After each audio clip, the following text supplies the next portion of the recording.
There is one reason that LeBron James is, some people have considered him not clutch. And this is a credit to this man's influence.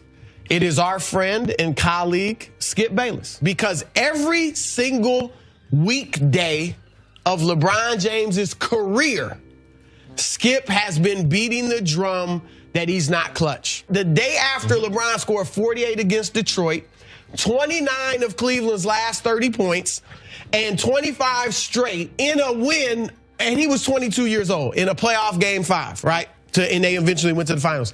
And Skip, I didn't know how. I was excited because I was like, there's no way Skip's going to be able to find fault with this performance.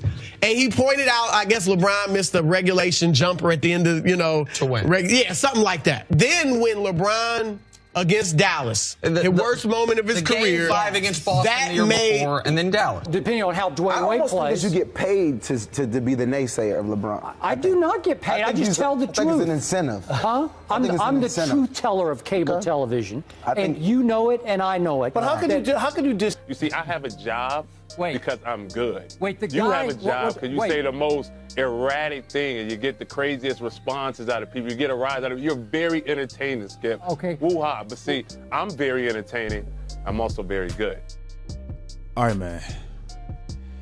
Skip Bayless is easily the most hated figure in sports media, and understandably so. Now, first of all, and I want to make this very clear, this video is by no means to degrade this man's character or his brand in any way. Honestly speaking, I actually respect the hell out of Skip, and I think he's great for TV for entertainment purposes. But I want to highlight how exactly this man mastered the art of trolling. Recently, and what exactly inspired this video, Skip has taken this trolling to the extreme, like he's taking it to the max. A member of the media repeatedly getting up at 2 a.m. antagonizing LeBron in the offseason. That's taking it to another level. Now, what exactly is a troll for all my older viewers that genuinely may not know? I looked it up on urbandictionary.com, and as they classify it, it's basically a deliberate act of making random, unsolicited, and/or controversial comments with the intent of provoking an emotional, knee-jerk reaction. Something that we all know Skip Bayless has perfected. Social media nowadays, it's been completely taken over by trolls. Anything you post, especially pertaining to sports, there's going to be a burner account or possibly a troll account posting the same pasted message on every media page every single time. Now, as it pertains to Skip, here's an example of what I mean by him mastering this quote-unquote skill. Last year, after Game 4 in the NBA Finals, Skip was the definition of the word troll. LeBron James on pace to win his 4th NBA Finals and be the first Finals MVP on 3 different organizations. And this is what Skip Bayless had to say about that. Shannon, you want to know the truth? Yep. This cakewalk of a finals victory actually hurts LeBron's far-fetched GOAT case more than it helps it. How? This is an epic mismatch. This ring should be made of cubic zirconia. Oh no, yes, no, cubic bro. Oh zirconia. Or, if you want a better example, let's address the topic that Chris Broussard brought up in the intro. Skip Bayless has been the driving force behind the completely false narrative that LeBron James isn't clutch. Even after seeing ridiculous stats like this that says otherwise, he'll still somehow spin and manipulate some stat to defend his statistically proven false narrative. Also, this picture, it was literally directly after LeBron hit one of the clutchest shots of last year's season. And literally all Skip Bayless could do is talk about how lucky the shot was and discredit the significance of it. Unreal. But if you think this one is bad, it doesn't even come close to the takes he had in 2018 about LeBron. LeBron is playing the Raptors in the playoffs, a damn good Raptors team too, might I add. And in Game 3, LeBron hit his 2nd game-winning playoff shot in 10 days. Bro, let me say that again.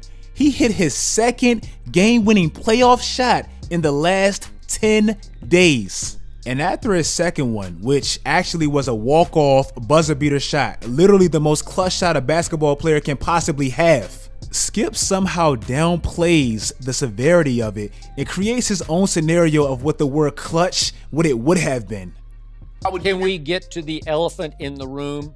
LeBron does not trust himself at the free throw line in late game playoff. Come on. Well, I can show you the stats. He's got the single worst late game free throw shooting stat in playoff history. So you know what would have been clutch to me, and I tweeted this. So you saying that wasn't clutch? Okay, this would have been clutch to me. Take it to the basket, get hammered by 3 Raptors at the rim. Wait a second. And then go to the free throw line and stand by yourself and just make one of two with no huge pressure because you have overtime as a fail-safe. If you miss both of them, you get to go to overtime. Yeah, let's be fair.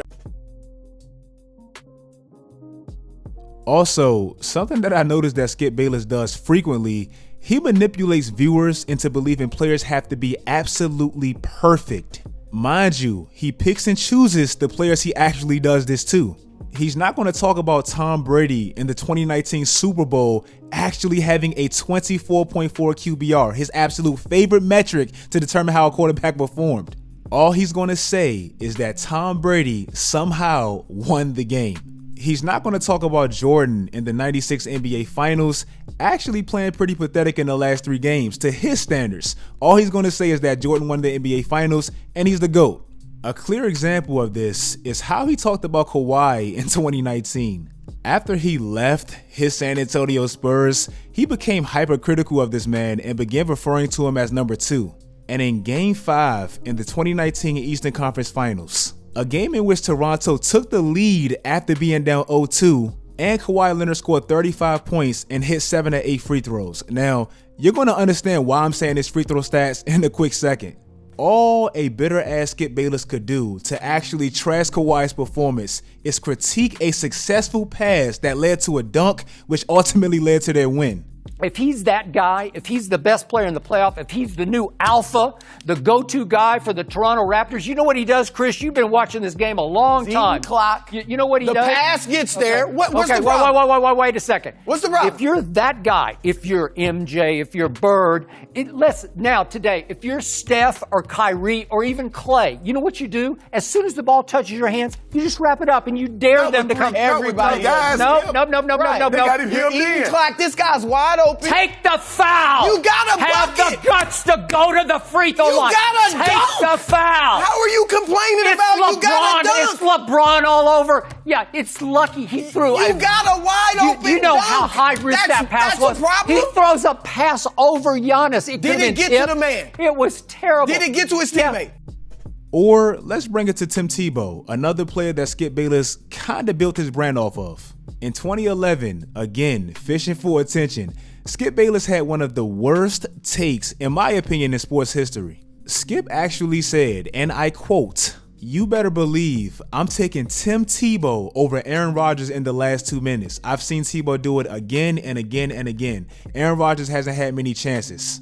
Now, just for some context, Tim Tebow was having some magical ass moments behind some god-awful quarterback numbers, but he was winning, so at the time, it didn't seem like that bad of a take. But also, Aaron Rodgers in that exact same season, he was having arguably the greatest quarterback season of all time, so it just shows how illogical it was. Just for my basketball fans that may not understand the correlation, that's like somebody saying they'll take 2012 Jeremy Lin over 2016 Stephen Curry or something crazy like that.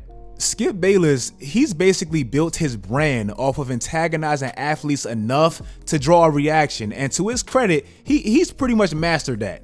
Take Richard Sherman, for example, easily a top 5 cornerback of his generation.